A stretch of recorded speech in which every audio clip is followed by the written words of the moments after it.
Stephen A. There you go, right there. I agree with Stephen A. on this one. Where there's a will, there's a way. And you can't tell me that if you wanted those Epstein files opened over the previous 4 years, that you couldn't have found a way to get those files open. I'm not saying that there weren't laws put in place that prohibited you from doing so. I'm trying to say there's a workaround. Why? Because this is America. There's always a damn workaround. I think honest folk, which is probably most of our politicians are not honest people, they should be operating on a reasonable perspective, which means that it don't matter which side it comes from, it don't matter who can benefit politically.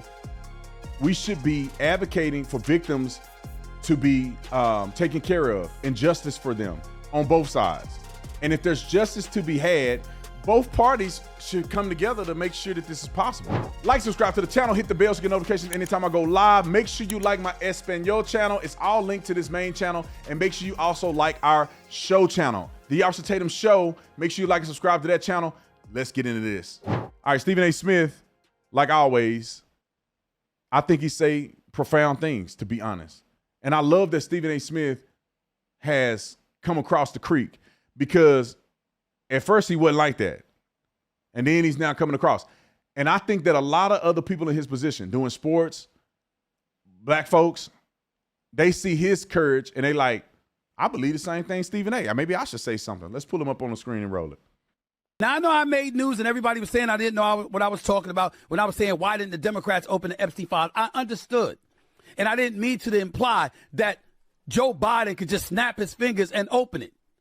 You got to get jurisdiction from the courts to do that. I got that part. I totally get it. What I was saying was, whatever maneuvers you needed to exhaust to get the files open, just like this president and this administration could pull off stuff like that, so could have y'all over the previous 4 years when a different administration was in office. That's all I was saying. Whatever legal maneuvering you had to exercise in order to pull off getting those files open, don't tell me that you could not have done it. I'm just speaking about that as a layman. Where there's a will, there's a way. And you can't tell me that if you wanted those Epstein files opened over the previous 4 years, that you couldn't have found a way to get those files open. I'm not saying that there weren't laws put in place that prohibited you from doing so. I'm trying to say there's a workaround. Why? Because this is America. There's always a damn workaround. That's all I meant. Everybody want to get into the minutia. Oh, he said this, he said that. You're wrong. You're missing. Oh, stop it. Stop being children. You know exactly what I'm saying. When there's a will, there's a way. And if you can find it, you will. As a president, as a legislator. Period. So somewhere along the way, it appears, particularly as we learn more and more and more, that there was an incentive for various elected officials not to prioritize getting these files opened. Am I making it up now? Is it not making sense? This is what we have to pay attention to. I agree with him 1,000%. I don't know why people are acting confused about the whole thing. Like, just quit lying about it. You know, and I hate the political climate that we live in, because everybody want to make things politicized. It's like, is it about the victims or is it not about the victims? Is it about political leverage or not? All right, let's be real. Credit card debt isn't an accident. It's a system built to keep hardworking Americans down. The banks win, the creditors win, and families lose. Every call, every late fee, every crazy interest charge, it's all part of the game. But you don't have to be a part of the game. You have to play by their rules anymore. PDS debt has already helped hundreds of thousands of people fight back, cutting debt, stopping the calls, and putting money back where it belongs, in your pocket, not the bank. Whether you're buried under credit cards, personal loans, or medical bills, PDS debt will create a plan built just for you.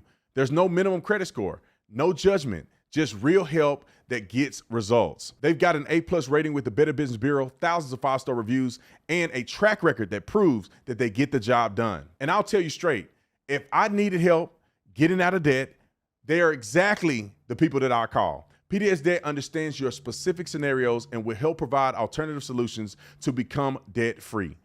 It's your money and it's your future. Don't let the system decide for you. You're 30 seconds away from being debt-free. Get your free assessment right now at pdsdebt.com/Tatum. That's pdsdebt.com/Tatum. pdsdebt.com/Tatum. Take back control today. I think honest folk, which is probably most of our politicians are not honest people, they should be operating on a reasonable perspective, which means that it don't matter which side it comes from. It don't matter who can benefit politically. We should be advocating for victims to be taken care of and justice for them on both sides. And if there's justice to be had, both parties should come together to make sure that this is possible. Why? The thing is that the pressure is on under Trump, but not on under Biden. Why is that? The pressure should be on from both sides under both administrations. Why is it not? Why did they decide to release this when the government opened up? They could have released it with the government shutdown. They could have released it before the government shut down. Why did they wait till that time? Because it's political. It's not about the victims. It never was about the victims. It's about political leverage. They don't really care about Jeffrey Epstein. Jeffrey Epstein is not on the mind of most Americans. But somebody thinks somewhere they can find a political leverage point. Yeah, it's suspicious. Yeah, it's incredible how some of these things transpired with Jeffrey Epstein in the prison system and all this other stuff. But at the end of the day, I think it's a bunch of political jargon. I think it's a bunch of political mess. They're going to release these files, man, and it's probably going to embarrass a few people, and that's going to be the end of it. These people that claim that they're victims, some of them are victims, and they need justice. They deserve justice. I mean, he's dead now, so he probably went to hell, so that may be a little bit of justice, but some people, they can just expose the people that abuse them, but they don't. Why? Is there money in this? Is there a settlement in this? You would think that if somebody abused you, or like at least your attorney would call their name out. Legal documentation that they abused you. You could sue them civilly, and you could disclose and put their name out. We shall see. And then as you look and you scour the internet and you see old footages, we've seen old footages of Michelle Obama. We've seen old footages of Barack Obama. We've seen old footages of Bill Clinton. Ladies and gentlemen, do you really, really think that Donald Trump is going to sign off on releasing the Epstein files and not have a boatload of stuff that he's going to throw in the Democrats' direction? At some point in time, we got to fall back to what one of my boys, Jeff Brown, in L.A. said. He said, Trump has become a verb. The name Trump has become a verb. He's trumping the Democrats at every turn, playing them like a fiddle. Now, I don't know whether this is true or not, but I know there are people that believe that. And the reason why you got to have attach substance to it because what else would make sense? You got a 2026 midterm election coming up.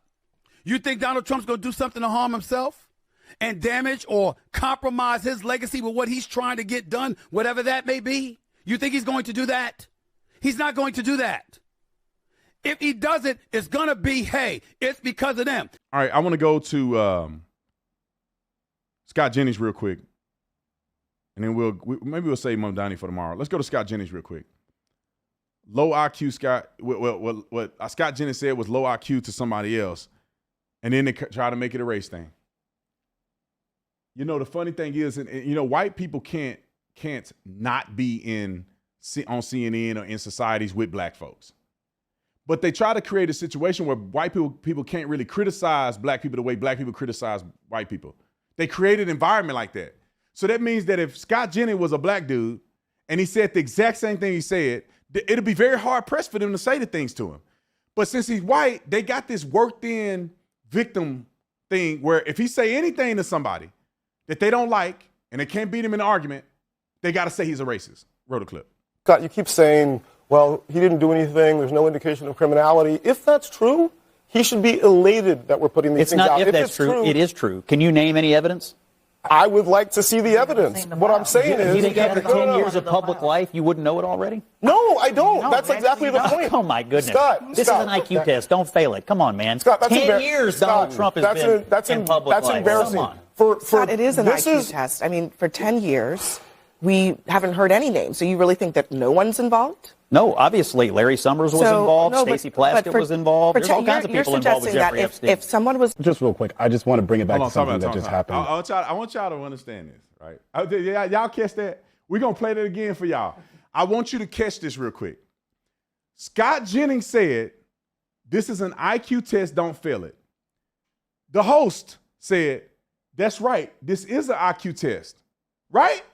He said it was an IQ test. She said it was an IQ test. Now, how did they get to Scott Jennings being racist? Roll the clip. Scott, this is an IQ test. Don't fail it. Come on, man. Scott, that's 10 years Donald Trump has been in public life. That's embarrassing. Scott, it is an IQ test. I mean, for 10 years, we haven't heard any names. So you really think that no one's involved? No, obviously. Larry Summers was involved. No, Stacey Plaskett was involved. There's all kinds of people involved with Jeffrey Epstein. If someone was... Just real quick, I just want to bring it back to something that just happened. I feel like I just heard Scott call into question this black man's intelligence with the IQ test. That's what I feel like I heard that. And so I just want to say ridiculous. something. This is what it sounded like. You want to make it And racial? so- Go ahead, but it's ridiculous. Well, I mean, I think that By the way, we know each there other is and we're friends. I know this man. He's a smart guy, and we're having a debate. We're having a debate. Don't make it into so. We don't even know each other, but we do. This actually relates back to the topic that we're having, Scott. There is you're sitting here with so much confidence without seeing all of the documents that Donald Trump is innocent. There is a presumption of guilt that a black man walks around the United States with, that I have been watching Donald Trump navigate this situation with the presumption of innocence that is never afforded to us, right? This is the same guy that is trailing 29 rape allegations. And we have videos of him saying things like, grab him by the you-know-what. Just the very fact that he's connected to the country's most egregious pedophile, enough. That fact alone is enough for us to ask questions about if it's a disqualifying factor for leadership. So I just don't know why you're so fervent right now saying that I know for a fact he has nothing. Can we see the files and make that decision? Scott? Look, here's what I think. It's been going on for 10 years. If there was a shred of anything to know about Donald Trump, we would already know it. What do we know? We know absence of evidence is not the evidence of absence. We know that Donald Trump knew Jeffrey Epstein, and we know that he excommunicated him from Mar-a-Lago and his life. We also know that after Epstein was convicted, that powerful Democrats continued to stay in touch with Jeffrey Epstein. This is not a story about Trump. It is a story about powerful men. Many of them are in the Democratic Party. We're going to find that out. You can't wash away the politics. We got to hit pause on this conversation. Republican versus Democrat. That's because every Democrat goes on TV and accuses Trump of having done something any of these files, by the way. You know how crazy that is, man? Like, I don't know why he make black people look bad. Bro, you really had to jump to the presumption of Donald Trump has been accused of so many things he didn't even do. Like a lot of people laugh and say Donald Trump is the first black president. They're accusing that man of everything with no evidence. Like, the thing is, you got a brother on there saying he has the presumption of innocence that black people like me don't get. No, he doesn't. They're actually presuming that he's guilty, and there's no evidence that he did anything. They're presuming he's guilty because he knew the guy. He kicked him out of Mar-a-Lago like decades ago, over a decade ago. And he has no involvement with Epstein whatsoever. Ghislaine Maxwell, in her deposition, said that she don't even really know Donald Trump. The young lady that ended up killing herself, unfortunately, in her document, she said Trump had nothing to do with it. One of the victims' lawyer came out and said that Donald Trump was the most cooperative out of anybody he talked to. Dershowitz said, I think his name was Dershowitz, he said that when he was Jeffrey Epstein's client. I mean, Jeffrey Epstein was his client. He said he asked him, do you have any names that I can give out so I can get you a sweetheart deal so we can get you off? He mentioned Donald Trump. He said, I have nothing to give on Donald Trump. All of that evidence, and they still presume he has something to do with it. It's not the presumption of innocence. That's a presumption of guilt because it's Trump. Hakeem Jeffries had a little something going on. They don't even talk about him. That Democrat was texting Epstein after he was a convicted pedophile or sex offender. They don't bring her name up. Larry Summers, they don't bring his name up. Nobody's saying anything, but it's Donald Trump. And the brother wants you to think it's a black thing. And it's funny because the guy who Scott Jennings said it to didn't have a problem with what he said. It's the dude in the middle trying to be Negro spiritual and coming up with this presumption of black guilt According to who, bruh? If you doing the right thing, ain't nobody presuming you doing nothing wrong. It's when you doing wrong and they catch you, and then, they say, well, I told you so. It's not a presumption. It's what you doing, your actions. I ain't never went somewhere and the cop was like, you must have did it because you black. It's like, no, I didn't. Now, if I'm selling dope on the corner and he came and got me, then why am I going to get mad at somebody over that? All right, anyway. I could talk 100 years about this, but I love you, and I'll see y'all on the next one. I'm out.